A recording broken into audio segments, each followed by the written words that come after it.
So it begins. As a result of massively successful counterattack of Ukrainians in the east, they were able to take huge territories around Avdiivka back. And at the same time, according to the leader of Wagner, Evgeny Prigozhin, who resumed his confrontations with the Ministry of Defense of Russia, he says that Wagner will be terminated in the nearest future, because there is no support from Russian conventional army at all, and as a result of this, Wagner is ready to abandon and retreat from Bakhmut.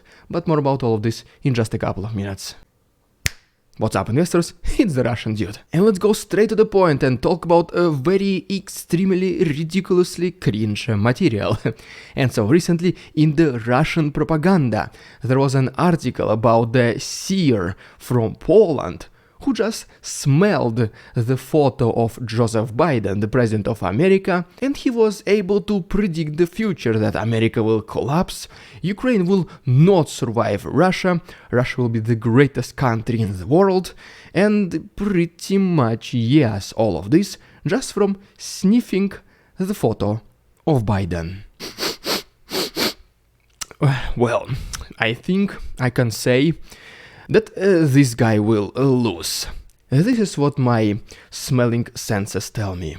But okay, next we go to the capital of Russia, Moscow, and as you can see right here, Russians are bringing their military vehicles in preparations for their victory parade, which will happen on May 9th. And I am going to live stream this parade, so make sure to mark your calendars, because it will be extremely interesting how many military vehicles Russians will bring and which speech Putin will make. The Russian victory parade, which I streamed last year, was a pretty big success, and besides watching this and translating everything for you, I was also able to answer a lot of your guys' questions. And if you don't want to miss this time, just please consider liking this video and subscribing to my channel. You can also follow my second channel, The Russian Dude Clips, where I post under 1-minute summaries every single day. The link will be down below. Alright, and now let's talk about the Western military support to Ukraine, and that Ukrainian counteroffensive is fully ready. And then we'll talk about the situation in the south and the east of Ukraine. And first of all, according to the Ministry of Defense of Germany, Boris Pistorius,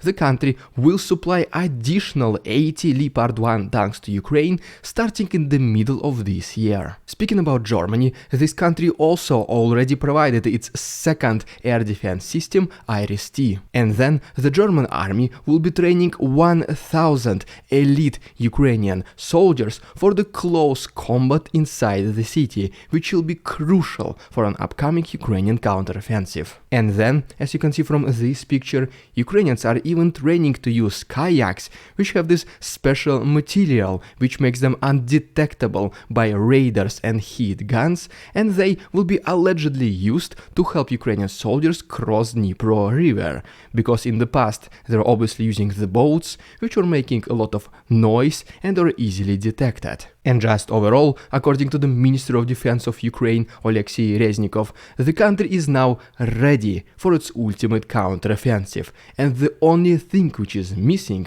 is the final order from the President Zelensky. And by the way, we're getting very close to 2,000 members on our Patreon, and as soon as we reach this mark, I was thinking to launch some kind of audio versions of my videos, basically a podcast. And if you want to support the channel, especially because Patreon does not take as big cut as YouTube does, and also receive a different way of getting your Russian-Ukrainian daily updates, just please consider checking my Patreon. There's still 1 week of free trial, and the link is down below. Alright, and now as promised, allow me to give you just 2 quick words about the situation in the south.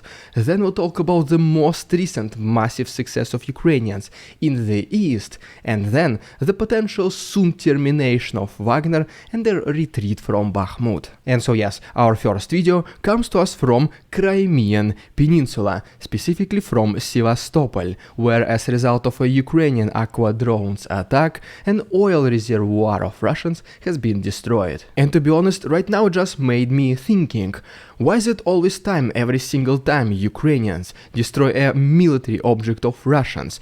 The Russian propaganda claims that Ukrainians attacked civilian objects, and whenever Russians they target civilian objects, they always say no, this was a concentration of forces of Ukrainians. And I mean, just right here we have the perfect confirmation of this, because recently there was another attack against Pavlovgrad, located in the Dnipro region, and as a result of this, several residential buildings have been severely damaged. Because, I mean, according to the Russian authorities and the Russian forces, they are trying to liberate Ukraine from these bad people, and they are the ones ending up destroying the country. And in the meantime, Ukrainians protect themselves, and they are rightfully so destroying the military objects of Russians, such as, for example, oil reservoirs, and this oil will be used later in the military vehicles, which Russians will be using against Ukraine. So just let me know,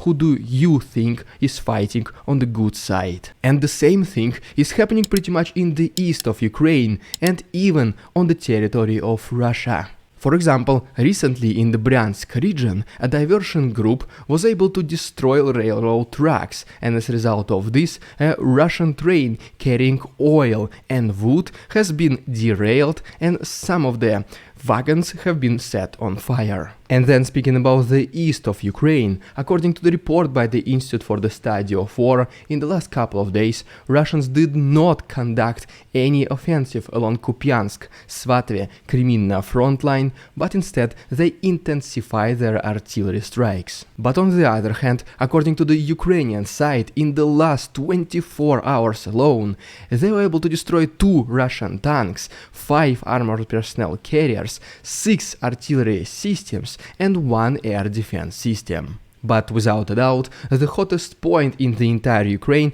right now happens inside Bakhmut, and reportedly, in the last 5 months, Russians lost as many as 100,000 soldiers in this city alone.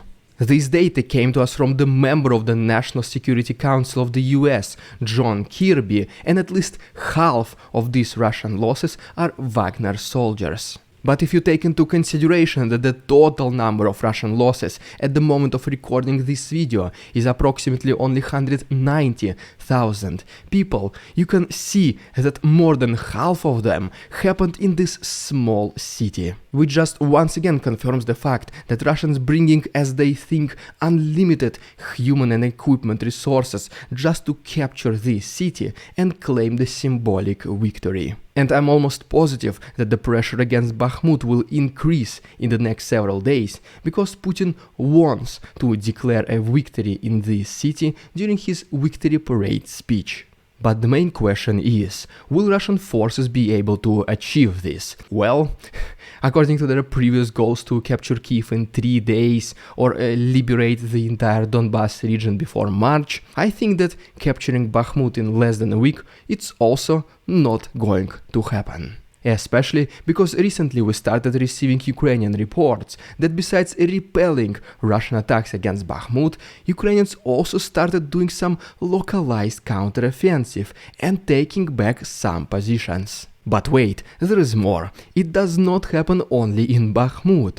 According to Anna Malyar, the same thing, but even bigger, is happening in Avdiivka, which is often called the second Bakhmut, and then also in Marinka. I mean, just take a look at this map which shows us the changes in territorial control, and this is how much land Ukrainians were able to return in the last couple of days. And as we go down to Marinka, as you can see, the contested area around this city has also decreased significantly. But unfortunately, this Ukrainian success does come at a cost, because as you can see from this picture, this is the current condition of Marinka, which at this very moment is completely eradicated from the face of Earth. And as we go a little bit more to the east to Donetsk, some loud noises have been reported in this city as well.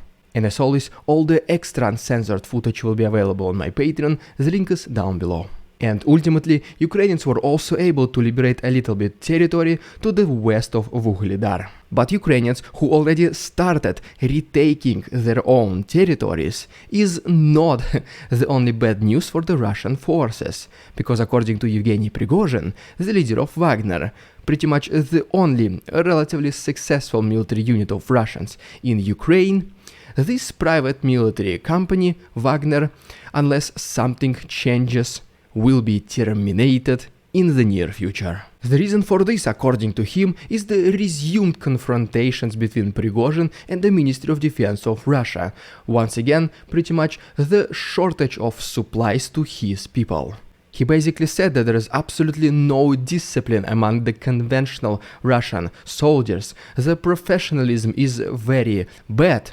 I mean, all the professionals have been already eliminated, and there is no one to train the new conscripts. That is why the only last hope of Russia, his Wagner company, which is not receiving any support from the Ministry of Defense.